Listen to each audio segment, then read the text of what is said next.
Hello and welcome. You're watching InfoFeed. What is the most powerful weapon a nation possesses? Is it a ballistic missile? Is it a booming stock market? Or is it a story? Over the last 5 days, the Indian box office has been obliterated. A film with a massive 229 minutes runtime, which is nearly 4 hours, has done what analysts said was impossible in the post-pandemic era. It has crossed the 800 crore mark globally in less than a week. For those that don't know, 1 crore is 10 million. It registered the biggest Monday in the history of Indian cinema. The film is Dhurandhar, The Revenge, directed by Aditya Dar, starring Ranveer Singh as a deep-cover Indian spy infiltrating the criminal underworld of Lyari, Pakistan. It is a blockbuster. It is a cinematic phenomenon. But above all, it is a statement. Let's look at the numbers, because the numbers tell a story of absolute, uncontested dominance.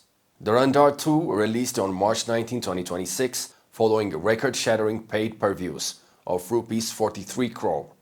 It netted over 102 crore rupees on its opening day in India alone. By Sunday, the film was crossing well over 114 crore in a single day, delivering back-to-back 100 crore days, a first for Hindi cinema. Now let's put this into perspective. The film has ranked in a staggering 761 crore worldwide in its first 4 days.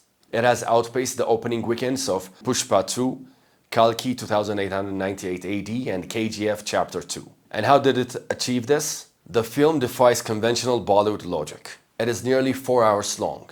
It has an A certificate. It's dark, visceral, and complex. Yet theaters from Mumbai to Melbourne reported 90% occupancies in morning shows. What makes it even more remarkable is the overseas haul. Dhurandhar 2 faces a complete ban in several Gulf Cooperation Council countries due to its geopolitical subject matter. Gulf markets are traditionally a massive revenue stream for Bollywood. But despite losing the Middle East, the film still amassed over 210 crore internationally in just days. We must be objective and acknowledge the sheer cinematic achievement here. Director Aditya Dar and the ensemble cast, Ranveer Singh, Sanjay Dutt, Arjun Rampal, R. Madhavan, have delivered a masterclass in audience engagement. They prove that the Indian viewer does not just want mindless escapism. They want scale, they want intensity.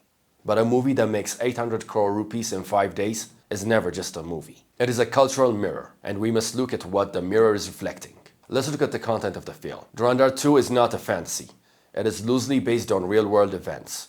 The covert operations of RAW and the brutal gang wars of Karachi's Lyari district. The characters are thinly veiled representations of real figures from Pakistani soldiers turned terrorists, like Ilyas Kashmiri to underworld dons to real-life politicians. Unsurprisingly, the film has faced intense criticism from certain quarters. Critics have labeled it a nationalist propaganda. They argue it demonizes the neighboring state and capitalizes on jingoism to sell tickets. But let us zoom out and let us look at this without the lens of hypocrisy. Is Dhurandhar 2 a piece of soft power messaging? Absolutely. But is this a uniquely Indian phenomenon? Not at all. For nearly a century, Hollywood has operated as the unofficial public relations wing of the Pentagon. Films like Top Gun, American Sniper, and Zero Dark 30 are celebrated globally as cinematic masterpieces.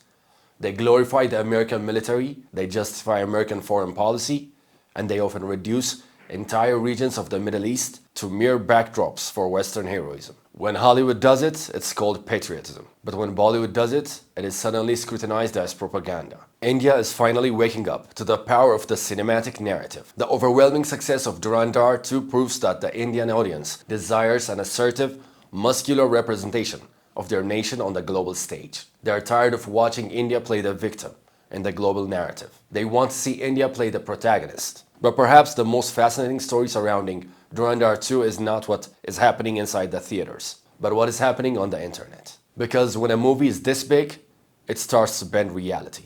Shortly after the film's release, a series of videos went viral across social media. The videos showed police in Pakistan randomly stopping people on the streets, checking IDs, and heavily interrogating civilians. The internet immediately connected the dots.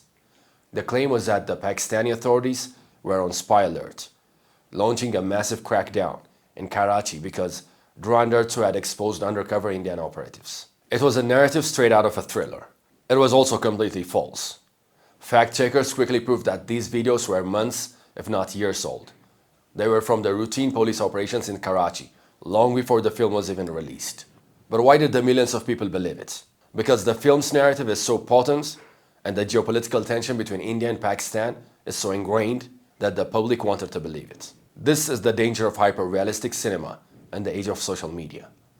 The line between a fictional script written in Mumbai and the factual reality happening in Karachi completely vanishes. And we cannot ignore the corporate machinery fueling this frenzy. Geo Studios and B62 Studios didn't just produce a movie, they produced an asset. Reports suggest that Geo Hotstar has already acquired the post-theatrical digital streaming rights for a mind-boggling 150 crore. That is nearly double what the first film sold for. Patriotism, it turns out, is incredibly lucrative. The corporate conglomerates understand that in the 21st century, you do not just sell a movie ticket. You sell a national mood. You monetize the geopolitical zeitgeist. 800 crore rupees.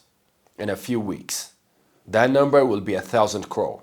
Dhurandhar 2 will cement its place in the history books. The actors will collect their massive paychecks.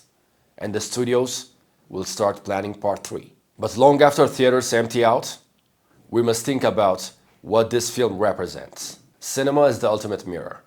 It reflects who we are, what we fear, and what we aspire to be. The historic success of Dhurandhar, The Revenge, tells us that India is a nation seeking a new identity. An identity defined by strength, agency, and unapologetic defense of its borders. There's nothing wrong with a nation cheering for its heroes. But as we celebrate the box office records, we must remember that a movie is ultimately just a movie. When we allow a 4-hour piece of fiction to dictate our understanding of real-world geopolitics, when we allow fake videos to fuel cross-border paranoia, we are handing over our critical thinking to the box office. The makers of the movie have done their job brilliantly. They entertain the world. Now it's up to the audience to know where the script ends and where reality begins. Facts inform, but stories transform.